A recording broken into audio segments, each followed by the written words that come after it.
오늘은 기독교 강요 4권 18장 카톨릭 교회 미사 19장 5개의 위조된 성례라는 주제로 좀 나누고자 합니다. 18장 교황주의 교회의 미사. 그러니까 교회에서 그리스도의 성찬이 타락했어요. 그 대표적인 것이 사단의 사주를 받은 카톨릭 미사입니다. 그러니까 미사에 참여하는 사제와 신도는 미사 자체가 속죄의 희생 제물이라고 합니다. 그러니까 로마 카톨릭의 미사가 죄의 용서를 얻기 위한 희생제다라고 하는 이 믿음은 사단의 소리예요. 그러니까 미사라는 이 행위로 그리스도를 제물로 드리는 사제들이나 제물에 참여하는 사람들이 하나님의 총애를 공로로 얻는다는 생각은 틀린 겁니다. 또 미사는 화해의 희생으로서 이 희생에 의해 그들이 하나님과 화목을 일으킨다고 하는 생각은 적그리스도 생각이에요. 사탄은 성찬 방해에 최선을 다합니다. 여러분, 주님은 이 땅에 오셔서 대속의 의를 다 이루셨어요. 그러므로 이제는 더 이상 다른 제사를 드릴 필요가 없을 뿐더러 죽은 인간이 제사장이 될 필요도 없습니다. 이 카톨릭은 이 미사 자체를 속죄의 희생제물이다. 또 하나님의 은혜를 잊는다 라고 생각합니다. 그러니까 미사는 신자, 그러니까 죽은 자를 위한 보속의 공로로 생각해요. 그러니까 그리스도 십자가 제사가 미사를 통해 재현된다고 또 생각을 하는 거예요. 그러니까 미사는 그리스도를 모독하고 사제를 제사장으로 지정함으로써 이 영원한 제사장이신 예수 그리스도의 영예로운 특권을 빼앗은 겁니다. 또 이것은 십자가의 순환을 은폐하며 매장하는 짓이에요. 그러니까 그리스도는 단번에 영원한 제사를 드림으로써 수없이 드려야 했던 그때 제사와 또 그때마다 다시 쌓아야 했던 제사를 다 폐지한 겁니다. 여러분, 우리에게는 다시 드릴 제사도 다시 쌓을 제단도 없어요. 십자가에서 돌아가기 전에 다 이루었다고 하신 그 말씀이 바로 그 뜻입니다. 그런데 희생제사 반복되어야 하면 잘못된 거죠. 여러분, 그리스도 제사 외에는 다른 제사가 없어요. 단번에 드렸고 반복되지 않아요. 근데 로마 카톨릭은 그리스도의 대속적 죽음의 공로를 불완전한 것으로 봅니다. 그 죽음을 기념하는 성찬의 의의가 왜곡된 거예요. 그러니까 전적인 은혜를 감사하는 성찬과 여전히 자신의 공로를 헤아리는 미사가 양립할 수는 없죠.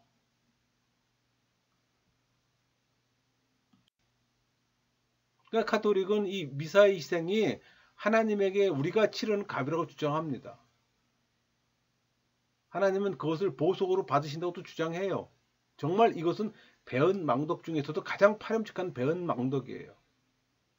그들의 말대로라면 그리스도가 우리에게 은혜와 유익을 주시기 위해 매일 다시 희생이 되셔야 하는 겁니다. 그러니까 성찬은 교회의 공식 집회에 분배되어 또 예수님 안에 하나로 뭉치는 이 교제를 가르치기 위해 제정된 거예요. 근데 로마 교회는 이 성찬을 사제에게 이양했습니다. 사제에게 넘어간 성찬은 사적 미사로 전락한 거예요. 그들은 인정하지 않겠지만. 그러니까 사도들은 우리가 다 함께 성찬을 받아서 서로 나눈다고 말하나 저들은 사제가 교회 전체의 이름을 먹는다고 말합니다. 그러니까 미사 박사들은 제사가 순종보다 낫다고 주장하는 형태예요. 구약의 제사와 신약의 성찬 차이를 설명하면 모세의 제사는 레인을 제사장으로 세우고 동물을 제물로 구별해 제단에 드림으로써 그리스도의 희생을 예시했어요. 그러나 그리스도가 실제로 자신을 제물로 삼아 희생을 드린 다음에는 다른 방법을 정해 주셨어요. 그것이 성찬이에요.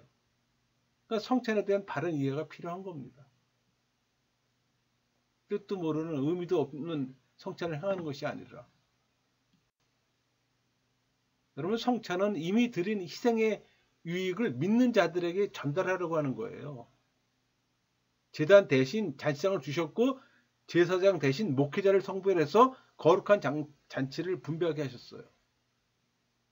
그러니까 율법의 제물들은 첫째 보속의 의미로, 둘째는 하나님에 대한 예배의 상징으로 경건의 증거로 드려졌어요.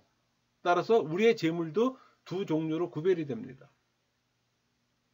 그 하나가 그리스도가 단번에 드려진 거예요. 화목제물이잖아요. 또 찬양, 경배의 제물, 감사의 제물이에요. 여기에도 기도, 찬양, 감사 등을 우리의 모든 예배 행위가 다 포함됩니다. 이 제사는 하나님의 진노를 풀거나 죄의 용서를 얻거나 공로로 의를 획득하는 것과는 상관은 없는 거예요. 다만 하나님을 찬양하며 높이는 겁니다.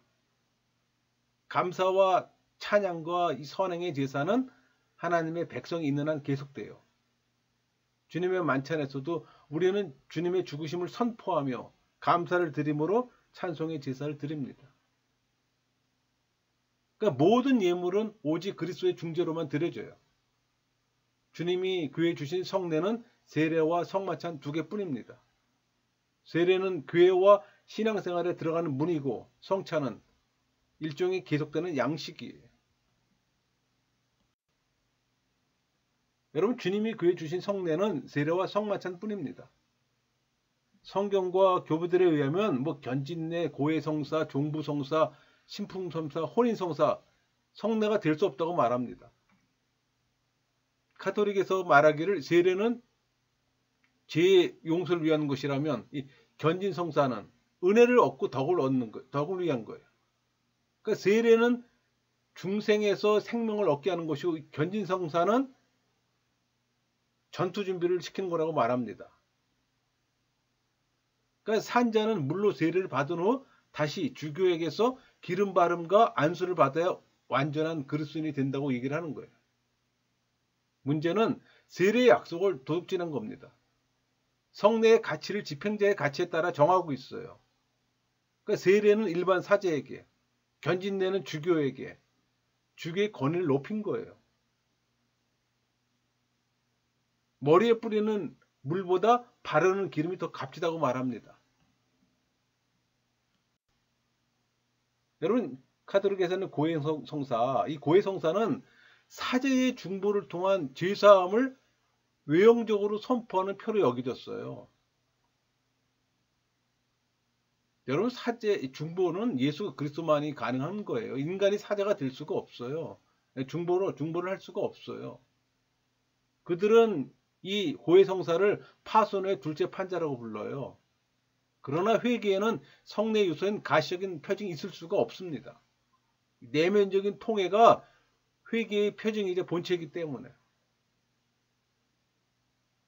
그러니까 견진성사와 마찬가지로 고해의 의미 역시 이미 세례에 다 포함되어 있는 겁니다. 여러분, 세례가 죄에 의해서 훼손된다는 말과 같아요. 그러니까 세례는 회개할 때마다 은혜를 주신다는 보장의 도장입니다. 인입니다. 그러니까 우리는 죄의 용서를 얻으려고 할 때마다 세례 받는 걸 회상하며 정신을 차리고 용기를 내게 됩니다. 이 세례에 대한 기억은 주님께 죄를 고백할 때마다 이 세례에 약속된 죄의 용서를 받으리라는 우리의 확신을 더 견고하게 해주는 거예요. 그러니까 우리가 받은 세례는 고해성사의 도움을 필요로 하지 않습니다. 또 이들이 얘기하는 종부성사. 그러니까 주교가 성별해준 기름을 사제가 임종하는 사람에게 바른 의식이에요. 그 의미는 죄를 용서하며 필요할 때 병에서 구원하는 힘이 있다고 생각합니다. 그리고 주교가 성별하기 위해 9번 무릎 꿇고 인사를 해요. 그러나 이런 성례를 제정한 말씀은 성경 어디에도 없어요. 아마도 이 야고보서 5장 14절 15절을 아마 잘못 해석한 것 같습니다. 너희 중에 병든 자가 있느냐? 그는 교회 장로들을 청할 것이요 그들은 주의 이름을 기름을 바르며 그를 위하여 기도할지니라. 믿음의 기도는 병든 자를 구원하리니 주께서 그를 일으키시리라. 혹시 죄를 범하였을지라도 사함을 받으리라. 이는 기름이 죄를 씻어버리는 것이 아니라 형제를 위해 드리는 기도가 무익하지 않을 거라는 의미예요. 아무 권능도 없이 기름만 사용했다는 것은 헛된 짓입니다. 또 신품성사, 7가지 직분에 나아가는 서품의 예식입니다. 그러나 이는 직분의 임명과 다르지 않아요. 성례의 표나 말씀이 없어요. 이 7가지 신품, 7가지 성직의 계급입니다. 수문품, 문직이에요. 강경품은 성경, 구마사는 학습 교인들과 귀신든 자에게 자주 주문을 또 받는 거예요. 이 시종품은 초나 병을 의미합니다. 차부제품은 성작이나 성반, 부제품은 기도서, 영대, 사제품을 얘기하는 거예요. 그러니까 사제는 하나님께 속죄 제물을 드리는 권한이 그들에게 부여되었다는 표로 이 성체를 담은 이 성스러운 쟁반을 받았고 또 축송하는 권한이 부여됐다는 표로 두 손에 기름을 발랐어요. 이들은 사제를 제사장이라고 주장합니다. 혼인성사, 남자와 여자가 한 몸이 되는 연합의 신비를 기념하는 예식으로 여겨졌어요. 그러나 진정한 성례적 연합은 세례와 성찬을 통한 그리스도와의 교제와 교통으로 족합니다. 이 혼인은 성사라 말하면서 그러나 육적인 추악이라는 이 사제는 결혼하면 또 안 돼. 이 결혼은 하나님이 제정하신 거룩한 규정이에요. 하지만 하나님은 결혼을 성례로 제정하지는 않으셨어요. 다 성경에 없는 것들입니다. 이 말씀과 신앙을 전제하는 것이 견신이 아니라 기름발로 안수하는 값싼 행위가 곧 성령이 주입되는 통로라고 하는 겁니다. 여러분, 로마 카톨릭의 고해성사는 성례가 아니에요. 그래서 칼빈은 세례를 고해성사에 해당되는 것으로 주장하는 바 이 세례란 곧 은혜 받은 증거요 확신의 표시로 회개를 의미해요. 그래서 칼빈은 그들의 이 종유성사를 비판합니다. 칼빈은 서품 외의 성례를 비판하는 거예요. 저들은 계층 질서적 7가지 성직을 성례라고 불러요. 즉 문직이 성경 읽는 사람, 귀신 쫓는 사람, 복사, 이 복사는 미사 때 사제를 돕는 사람입니다. 부집사, 집사 및 사제가 그걸 말하는 거예요. 7이라는 숫자는 성령의 7가지 능력을 비유한 겁니다. 그들은 이 교직을 안수하는 서품 의식을 성례라고 부르는 거예요. 다 인간들이 만들어 놓은 예식이고 의식이에요. 성경하고는 아무 상관이 없습니다. 그러니까 저들이 안수를 통해서 계층 질서적 은혜를 받은 다음 역시 다른 계층적인 은혜 매개자가 되는 거예요. 바톤을 이어준다는 얘기예요. 그러니까 저들은 예수님께서 7 성례를 모두 시행하셨기 때문에 7 교직은 각각 그리스도의 직무를 대행하고 있다고 보는 거예요. 그래서 칼빈은 끝으로 혼례 성사에 대해서 반론을 합니다. 그러니까 이런 카톨릭의 거짓 성례들은 성도의 그리스도와의 연합을 미화시키고 단지 인간의 공로만을 부각시킬 뿐이에요. 하나님의 이름을 빌려서 인간을 드러내고 인간 계층을 만드는 거예요.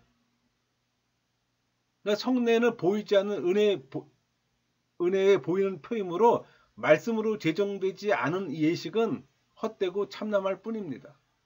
그래서 카톨릭은 현대 미사에 설교를 또 집어넣었어요. 우리 개혁주의를 따라서. 과거에는 설교가 없었어요. 카톨릭의 미사에는. 그러다 어느 시점인가 한 5분짜리 말씀 전하는 걸 집어넣었어요. 그러다가 또 시간이 지나서 한 12분으로 늘렸습니다. 최근의 사정은 제가 잘 모르겠네요. 옛날에 비교 종교학을 할 때, 카톨릭 연구를 할 때, 그때 이제 카톨릭 미사를 여러 번 참석해 봤는데, 그때 제가 시간을 재봤더니 한 12분 정도 하더라고요. 사실 이 18장, 19장 이런 거는 우리가 뭐 굳이 알 필요도 없는데, 비교 종교 차원에서 카톨릭의 미사는 어떻게도 진행되며 그 사람들이 주장하는 이 7성례는 7가지 성례는 무엇이며 또 기독교 강요에 4권의 그 교회 파트 한 파트 부분에 있는 것이기 때문에 같이 한번 다뤄봤습니다. 마치겠습니다.